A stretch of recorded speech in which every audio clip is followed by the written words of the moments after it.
Hi Ultimate Gardeners, welcome back to the Ultimate Gardening channel. My name is Emmanuel Arce, well known to be the Ultimate Gardener. In today's exciting spring video, I'm going to be discussing with you guys about how to grow flowering shrubs in a container. So let's jump right into this video. So Ultimate Gardeners, as you guys know, I love growing flowers in the garden, especially if I'm able to maximize space in my garden.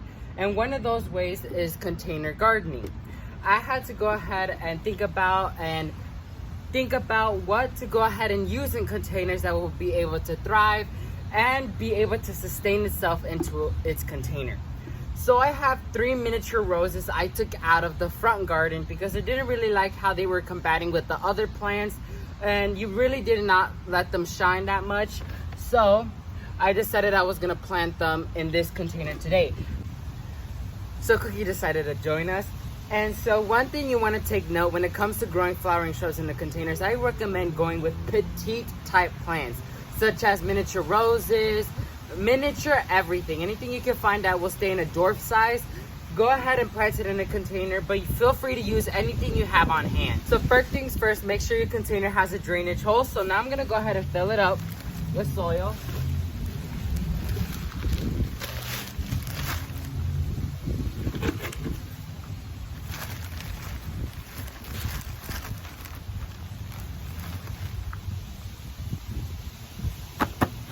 So Ultimate Gardeners, I went ahead and I filled up the container with some soil. Please excuse the wind. We have a storm coming, but I really want to make this video and show you guys about growing flowering shrubs in the container. Another thing is you want to mix some flower slow release fertilizer or biotone starter fertilizer to your soil because these are shrubs, they need the fertilizer. So Ultimate Gardeners, when it comes to choosing your shrub, make sure it's able to grow in containers. You don't want any big growing shrubs such as hibiscus or crepe myrtles or such not that could get into a huge size to grow in these small containers, because the whole point is maximizing space but also letting your plants thrive. Another thing is that they will be able to withstand a little bit of drying out in between waterings, because when it comes to containers, they're not in the ground, so there's no type of the water or the soil soaking up or keeping the soil moist underneath the soil level, so it will tend to dry out here and there. So make sure you choose plants that are able to withstand it.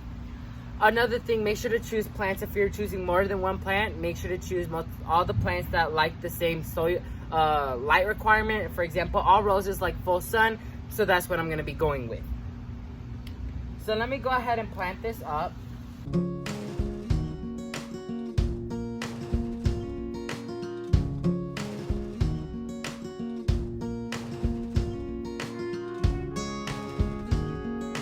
So Ultimate Gardeners, here it is. I really love how it came out to be. So a few things you want to make sure is give it the sun requirement it needs. Another thing is you want to make sure you want to keep it well watered, because these are flowering shrubs. They need the water to survive. Another thing, every 2 to 3 months apply fertilizer so there could be constant energy going throughout the plant, because if not, it will not thrive to its full maximum capacity. So let's go ahead and wrap this video up. So Ultimate Gardeners, that's going to be it for this exciting spreading video. Once again, I showed you guys in a quick video how to grow flowering shrubs in a container. Hopefully you guys found this video educational and informative, and hopefully you guys are able to get inspired with what I do. So thank you all so much for watching this video. May God bless you and your family, and never forget to grow big, Ultimate Gardeners. Bye guys.